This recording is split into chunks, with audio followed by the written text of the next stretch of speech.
ओम विघ्नेश्वराय वरदाय सुरप्रियाय लंबोदराय सकलाय जगद्धिताय नागायनाय स्तुतियज्ञ विभूषिताय गौरी सुताय गणनाथ नमो नमस्ते। नमस्कार, स्वागत है आपके आचार्य विक्रमादित्य आपके साथ हूँ। और आज का विषय जो है हमारा वो है कर्क राशि वालों के लिए कैसा रहेगा नवंबर का मध्य भाग। देखिए, कर्क राशि वालों, आपकी राशि के अनुसार से यदि हम बात करें तो कई ग्रहों का परिवर्तन हो चुका है। बड़ा विशेष ये समय जा रहा है। ये जो समय चल रहा है इस वक्त, देखिए अभी कुछ दिन पहले राहु का परिवर्तन भी हुआ। बृहस्पति के जो प्रभाव चल रहा था उससे हटकर राहु बदले, लेकिन राहु महाराज जो हैं बदल कर कहाँ चले गए? आपके भाग्य में चले गए। उसको ठीक करने के लिए इन दिनों विशेष तौर पे एक बहुत अच्छा योग बनने वाला है, क्योंकि 18 महीने राहु रहने वाले हैं यहाँ पर। और एक दिन ऐसा आने वाला है इन नवंबर के मध्य भाग में, उसमें यदि उपाय कर लिया जाए तो राहु को आप पूरे वर्ष के लिए ठीक कर सकते हैं। नहीं तो राहु आपको धर्म से विमुख करेगा, और जितने धर्म से विमुख होंगे आप उतना ज़्यादा जीवन में अशांति, दुख का योग बन जाएगा, कष्ट का योग बन जाएगा। तो उसको ठीक करना बहुत ज़रूरी है। तो समझ लीजिएगा कौन सा खास उपाय आपको करना है, वो तिथि भी हम आपको बताएंगे। इसके साथ साथ नवंबर के मध्य भाग में बहुत सुंदर योग आने वाले हैं। दिवाली, छोटी दिवाली, बड़ी दिवाली, भैया दूज, गोवर्धन, सोमवती अमावस और साथ साथ छठ पर्व, गोपाष्टमी, ये कई प्रकार के उत्सव आएंगे। कई ग्रह परिवर्तन, मंगल भी परिवर्तन के योग बनेंगे आपकी राशि के अनुसार से। समझ लीजिए बहुत विशेष रहेगा। मंगल का स्थान आपकी राशि से बुद्धि का और राज्य का भाव का संबंध रहता है। सूर्य परिवर्तन की तरफ जाएंगे आपकी राशि के अनुसार से, आपके धन भाव के स्वामी हैं। तो इन सब का परिवर्तन जो है वो क्या खेल आपके साथ होगा, वो सब आप सिलसिलेवार तरीके से समझ लीजिए। सबसे पहले हम बात कर लेते हैं 11 नवंबर की। 11 नवंबर की तिथि बड़ी विशेष है। उस दिन शनिवार का अवसर, त्रयोदशी तिथि है और ग्रहों का योगायोग परिवर्तन की तरफ जा रहा है। ये आपके बहुत अनुकूल दिखाई देता है।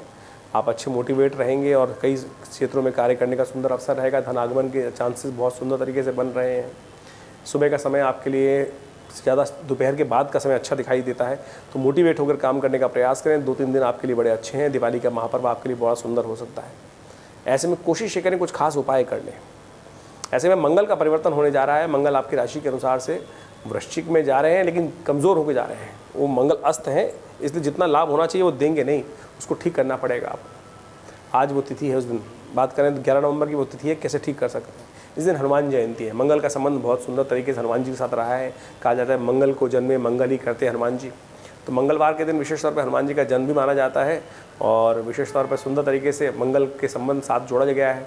तो ऐसे में कोशिश ये करें हनुमान जी की जयंती के दिन हनुमान जी के निमित्त चोला चढ़ाएं, सुंदरकांड का पाठ करें, हनुमान चालीसा का पाठ करें और सुंदर तरीके से हनुमान जी के निमित्त उस दिन चूरमे का भोग लगाना आपके लिए बड़ा शिष्ट रहेगा। तो यथाउचित भाव से इसको करने का प्रयास करें। एक बात का ध्यान रखिएगा, दोपहर के बाद करीब करीब 2 बजे से लेकर रात्रि तक भद्रा रहेगी। तो नए कार्य आरंभ करने के लिए दिन अच्छा नहीं है। इस बात का ध्यान रखते हुए कार्य करने की ज़रूरत है। वहीं 12 तारीख की हम बात करें, 12 नवंबर को ग्रहों की गणना विशेष तौर पर दिखा रही है कि उस दिन दीपावली का महापर्व है और 14 है। उदय तिथि तो 14 है, लेकिन दीपावली का महापर्व रहेगा, क्योंकि स्वाति नक्षत्र और अमावस्या शाम के समय व्याप्त हो जाएंगी। रात्रि भर सुंदर योग रहेगा। तो इसी निशीत काल में विशेष तौर पर भगवान का पूजन करने का दिन बनता है। समय मुहूर्त नोट कर लीजिए। सबसे पहले तो दिवाली की बहुत बहुत शुभकामनाएं। समय रहेगा शाम को 5:25 से लेकर रात्रि में करीब करीब 11:15 बजे तक। ये तो बहुत सुंदर मुहूर्त है।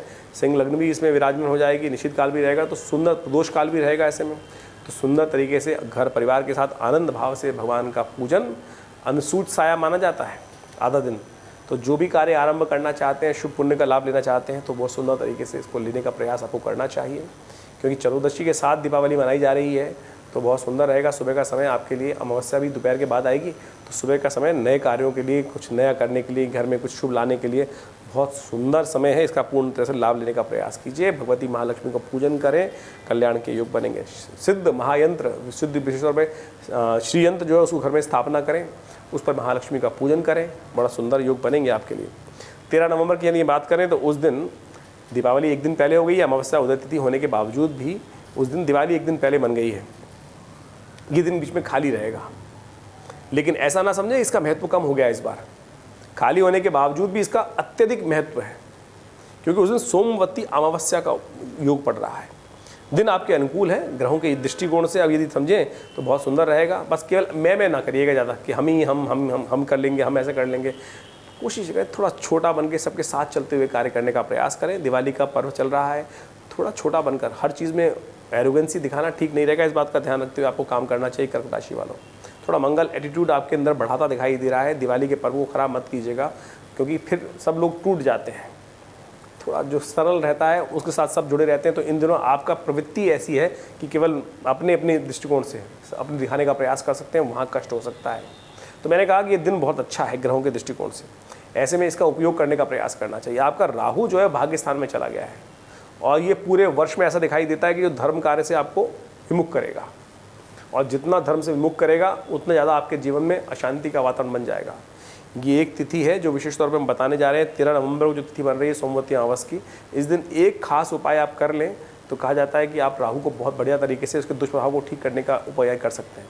एक तो कोशिश ये करें कम से कम 108 बार राहु के मंत्र का जप करें। ओम भ्रांग भ्रीं भ्रौंग से राहवे नमः, रुद्राक्ष की माला से इसको जप करने का प्रयास करें। थोड़ा इसका यज्ञ भी कर लें एक ही माला का, तो बहुत सुंदर रहेगा। वैसे तो ज़्यादा करना चाहिए, कहा जाता है कि राहु के 18,000 मंत्र की आवश्यकता होती है, लेकिन जितना कर पाएँ तो उतना अच्छा है, आपके लिए कल्याण के योग बनेंगे। साथ साथ कोशिश करें पूजा वाले नारियल लेकर अपने हाथ से चलते पानी में उसको प्रवाहित करने का प्रयास करें। सुबह सुबह ये प्रयोग करना आपके लिए बड़ा अच्छा रहेगा, अनुकूल रहेगा, और विशेष तौर पे राहु के प्रभाव को निगलेक्ट करने वाला रहेगा। ये उपाय करें, देखिए पूरे वर्ष आपके लिए कल्याण के योग बनेंगे। 14 नवंबर की ग्रह गणना हम यदि बात करें तो उस दिन ग्रहों के दिखाता है बहुत सुंदर योग। आपकी राशि के अनुसार से भी ग्रह अच्छे बन रहे हैं, आगे बढ़ने के सुंदर अवसर रहेंगे। थोड़ा सा मोटिवेट अपने आप को करना पड़ेगा, क्योंकि आपकी राशि के अनुसार से चंद्रमा थोड़ा जो है वो कमज़ोर हो गया है, जो वृश्चिक राशि में चला गया है, और वृश्चिक राशि में जाने के बाद बुद्धि स्थान में बन गया है। तो बुद्धि थोड़ी सी ऐसी दिखाई देती है कि थोड़ी आलस्य में रह सकती है, और इस दिन आलस में रहे आप तो समझ लीजिए आने वाले 365 दिन तक आलस आपको परेशान करेगा। इस दिन एक खास योग बन रहा है कि अन्नकूट के दिन जो नववर्ष आरंभ होता है, कहा जाता है कि इस दिन जैसा करोगे पूरा वर्ष आपके साथ वैसा ही होगा।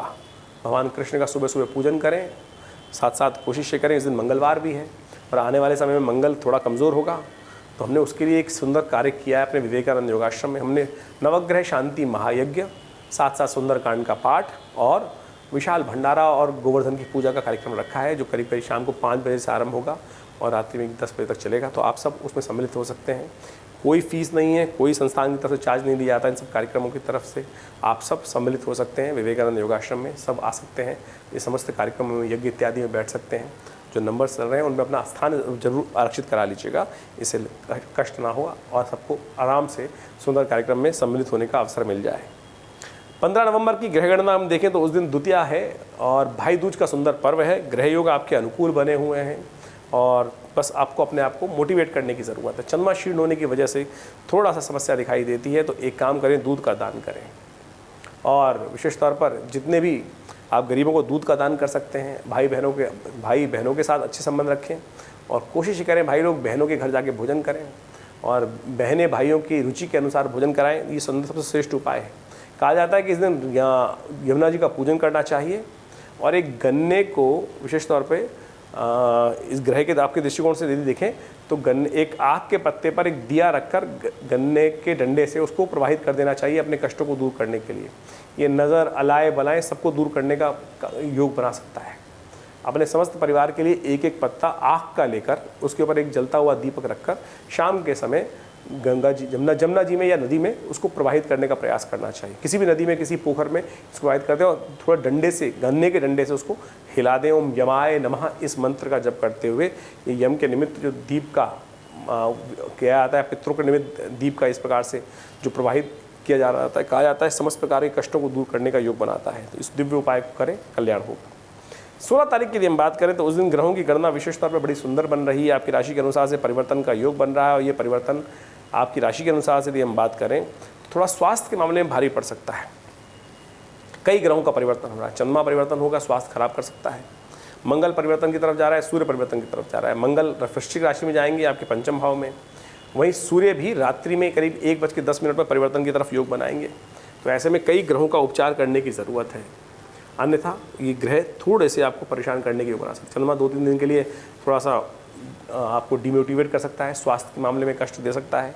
तो ऐसे में नज़ला, जुकाम, स्वास्थ्य सबका ध्यान रखते हुए कार्य करें। अच्छा ये रहेगा कि चावल का दान करें, ये आपके लिए सबसे श्रेष्ठ उपाय है। मंगल भी परिवर्तन की तरफ जा रहे हैं तो मंगल के लिए भी उपाय करना आपके लिए अच्छा रहेगा। गौशाला में गुड़ का दान करना ये बड़ा श्रेष्ठ उपाय है, इसको कर सकते हैं, इससे कल्याण के योग बन सकते हैं। देखिए संक्रांति के निमित्त जो उपाय किया जाएगा वो 17 तारीख को होगा, क्योंकि सूर्य रात को 1:10 पे 40 मिनट पे करीब परिवर्तित होंगे, तो जो संक्रांति अगले दिन पुण्य माना जाएगा। तो वो भी समझ लीजिए कैसा रहेगा। 17 तारीख को शुक्रवार के दिन, चतुर्थी के दिन जो ग्रहों का योगायोग है वो विशेष तौर पर थोड़ा सा भारी है, ध्यान रखें, काम करें। आपका जो नेगेटिव पक्ष है वो आपको परेशान करता दिखाई दे रहा है। स्वास्थ्य का ध्यान रखें, अननेसेसरी के लोगों से क्लैश में न फंसें, इन सब बातों को ध्यान रखते हुए अपने जीवन को करें। संक्रांति के पुण्य के निमित्त, क्योंकि सूर्य भी थोड़े से कमज़ोर अवस्था में चल रहे हैं आपके साथ ग्रहों के योगायोग में, ऐसे में नए संपर्क तो बढ़ा रहे हैं, सूर्य नए संपर्क बढ़ाएंगे, लेकिन मंगल वहाँ पर हिम्मत को तोड़ने का प्रयास कर रहे हैं। तो सूर्य के साथ में उसके जो मंगल को जो प्रभाव क्षीण कर रहे हैं उसके निमित्त कुछ उपाय कर लेना चाहिए। चावल और उड़द की दाल का दान करना संक्रांति के पुण्य को बढ़ाने वाला रहेगा और सूर्य के नेगेटिव प्रभाव को ठीक करने वाला रहेगा।